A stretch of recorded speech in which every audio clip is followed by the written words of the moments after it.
We just recently recommended a client to do a $650,000 Roth conversion.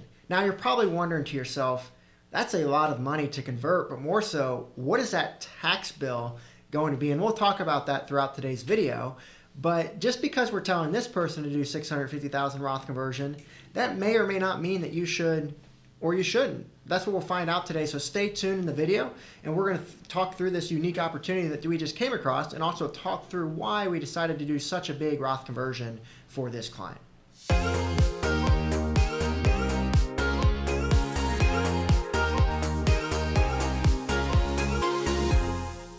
Now, when it comes to Roth conversions, everybody's situation is different, and it's going to dictate what we look to do there. Now, we have a personal rule of thumb that we utilize and we educate people on, and this is allowing you to see, should you do a Roth conversion or should you not?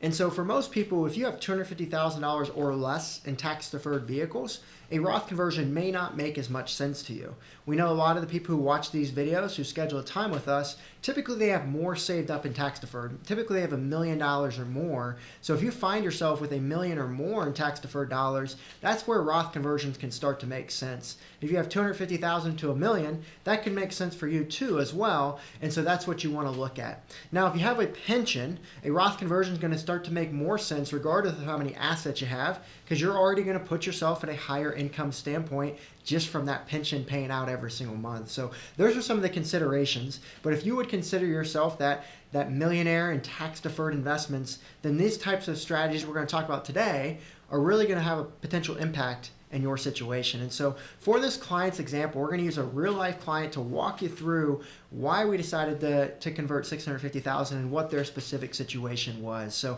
each of them is 64. They're both retired and they both have pensions. So remember, pensions are going to push your income higher in retirement every single year moving forward. They also have $3 million in tax deferred. They have some money in tax free, and then they have a sizable amount in taxable investments, which is subject to capital gains. And the unique situation that's pictured here today is they decided to sell a stock that was worth almost $2 million, that their cost basis on that $2 million that they sold it for was about $5,000. So that is a huge taxable event that they're going to have to pay capital gains on. They're going to have to pay capital gains at 15%. Also, they're going to have to pay a portion of it at 20%. Plus, they're going to have to worry about net investment income tax. Plus, they're going to have to worry about something called AMT, the alternative minimum tax, which we're going to talk about today and how that works there. And so, huge tax nightmare here, as we'd call it. But that's where we come in and we're able to see, what should we do here? Should we look to do Roth conversions and make their income even higher and just blow up this tax year? Or should we look to do something to reduce their income, which is what we would typically do in this type of situation. We may look at strategies like a donor advised fund, maybe contributing to an IRA or contributing to their traditional 401k so that we can back their income down so less of this $2 million is taxable. And so I'm going to walk you through where that could have been an opportunity we took advantage of, but we actually decided to do something that was a little bit different. So stay tuned, and here we'll make sure we walk through the step-by-step analysis that we had here. And so what I'm showing you on my screen here now is our tax software to help us make these decisions. Now, we use many different types of softwares, reports, calculators, but this is just one high-level one for you to get an understanding of. And it's very complex, but I'm going to try to really simplify it for you. And so you see all these different colors here that are showing on the screen. They all represent something different. And so what we're trying to portray here, that black line there that's going straight up and down, is where they're currently at with that sale of that $2 million, with their pensions, with Social Security, with everything that's playing together. And so at this point, we have a decision of, we can do something to increase our income, for example, a Roth conversion, or we could do something to decrease our income, for example, a donor advised fund, or contributing to those tax deferred dollars that I mentioned. And so let's show you what the impact would be if we decide to go over or we decide to go under. And so you'll see here, let's first start talking about all these different colors. So blue is the federal income tax. So if you look here, they're technically only in the 22% federal income tax. Now, if you remember their income situation, let me just take a step back here to show you what their income situation looks like. So they've got taxable interest of about $8,600. They've got That's from just random bank accounts and other interest-bearing accounts. They've got $10,000 estimated from qualified dividends from those taxable investments that they've owned. And then they also have taxable pensions of $162,000, so they got very significant income coming from there. And then they've got Social Security of about $62,000 that's coming in currently as well. And, if we look at it, there's that $2 million long-term capital gain. So they've owned it for longer than a year, so that makes that long-term. So that's what their income situation looks like, which puts them right here on the bracket. Now, again, they have well over $2 million of income reported on their federal income tax for this year. So you're probably thinking, well, they're automatically in the 37% bracket. Well, no, because capital gains is calculated differently than your income. So even though you may have $2 million of capital gains, you're going to find yourself in that 20% in capital gains bracket plus net investment income. So that's going to be, if you're looking at my chart here, the red and the brown that you're going to find throughout this chart. And so that's going to represent that capital gains. But income is going to be calculated differently. So even though they have $2 million, they're still in the 22% bracket because remember, capital gains and income are calculated differently. And so you're going to see here from their pensions, they're going to push themselves out of what that standard deduction is showing here.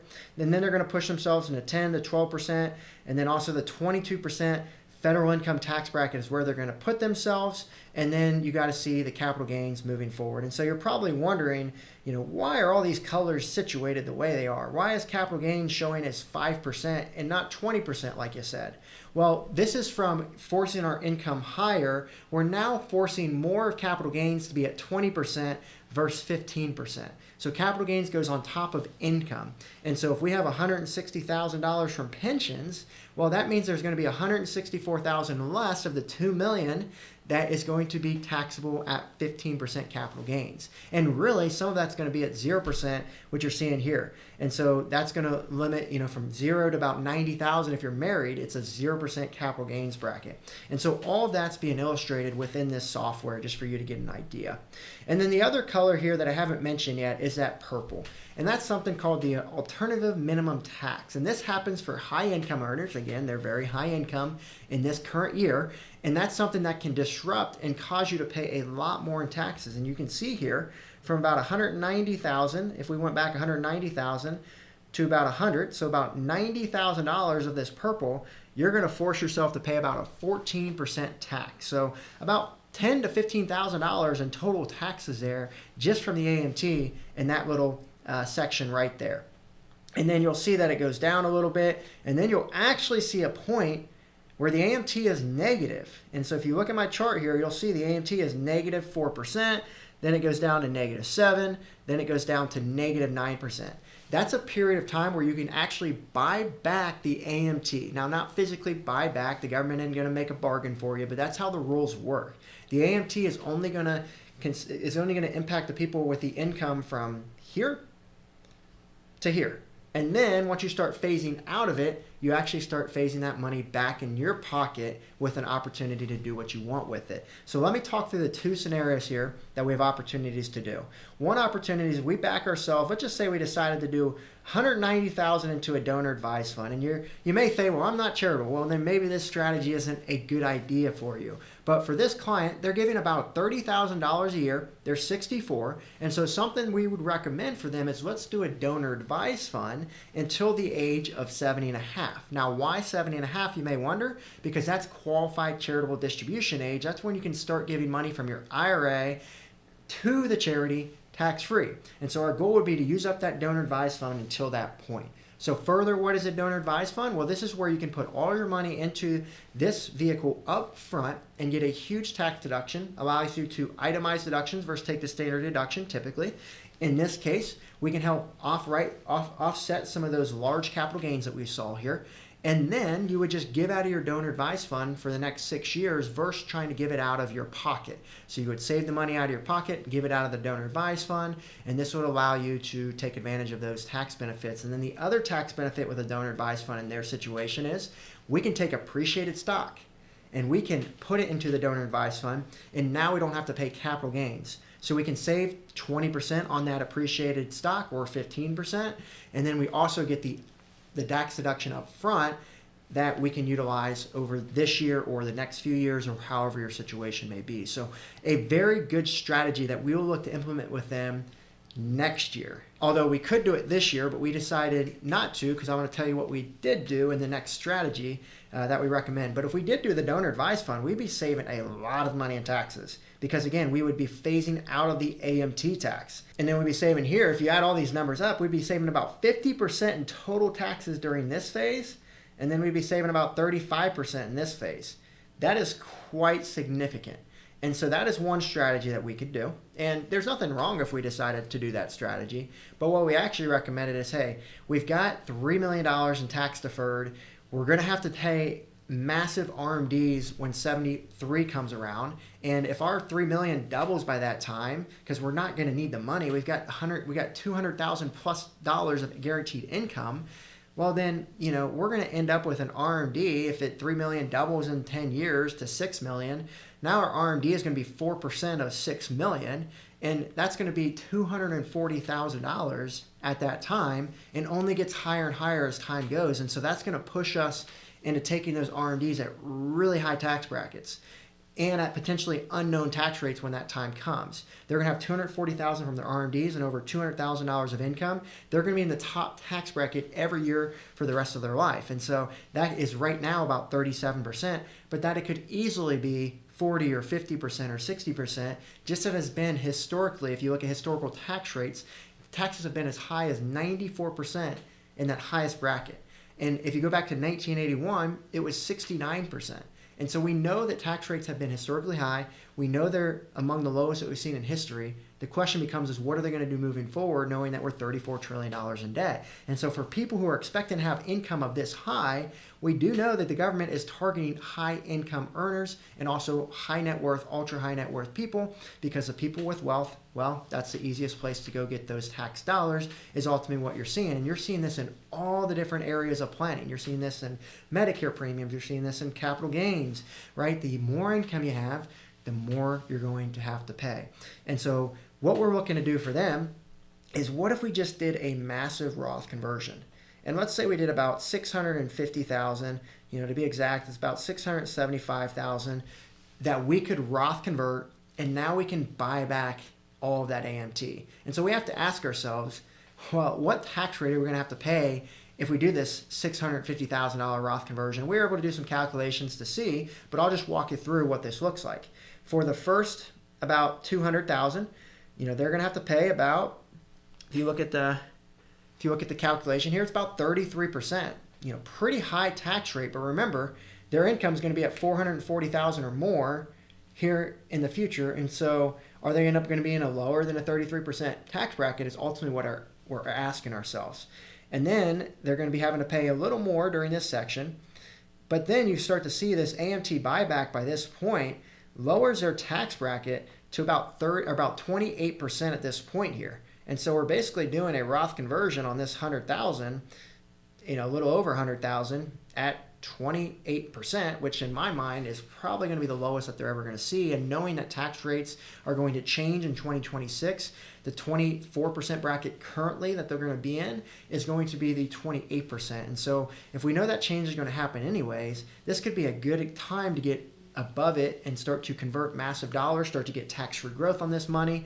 And even if we do a $650,000 Roth conversion, they're going to still be left with $2 million in tax deferred. So we've still got a huge problem that we may not be able to completely unravel over the next 10 years. But the name of the game is diversification. And you've heard me talk about this before. You can't put all your eggs in one basket. And if we currently have $3 million in tax deferred and very little in tax free, we need to find a way to balance it. And this year gives us a good opportunity to do that at predictable tax rates where we're seeing are not going to be significant in my mind over time for a high income earner with pensions and high net worth. I mean, they've got $7 million in assets. And so you can see where this opportunity can really start to be a good opportunity here. Now, let's take another step back here too. Something I want to walk through is, why are we going to not do the donor advised fund this year? Well, again, to get this massive Roth conversion out of the way and to give us another year next year while tax rates are lower to do another Roth conversion. And so if we do another Roth conversion next year, well, now we can offset it with that big donor advised fund. Remember how I said we could do up to 180,000 in a donor advised fund to write it off until 70.5. So if we do that in January, well, now we convert another $180,000 above what we were planning on. So next year we may plan to go to the 24% bracket, for example. Well, if we do that, we can do 180,000 beyond that. And so about $400,000, that gets you up to about the 24% bracket.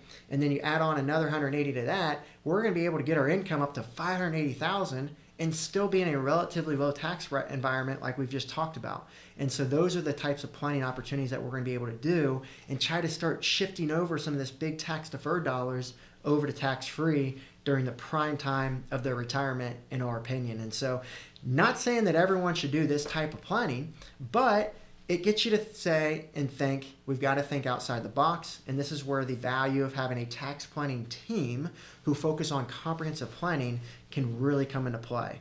What is out there that you're not seeing or you're just not aware of because you don't have the tools and resources to be able to do it? You may be the best do-it-yourself planner that you could be, but there comes a point where it gets too complex and too sophisticated where our minds can't necessarily do the planning. We're going to need more advanced software and calculators to decide what should be looking at doing. And so just to understand that this could be something you miss, whether you try to do it on your own or whether you work with a team who doesn't do this type of planning. And you have to ask yourself, is that something that you're willing to miss in your planning?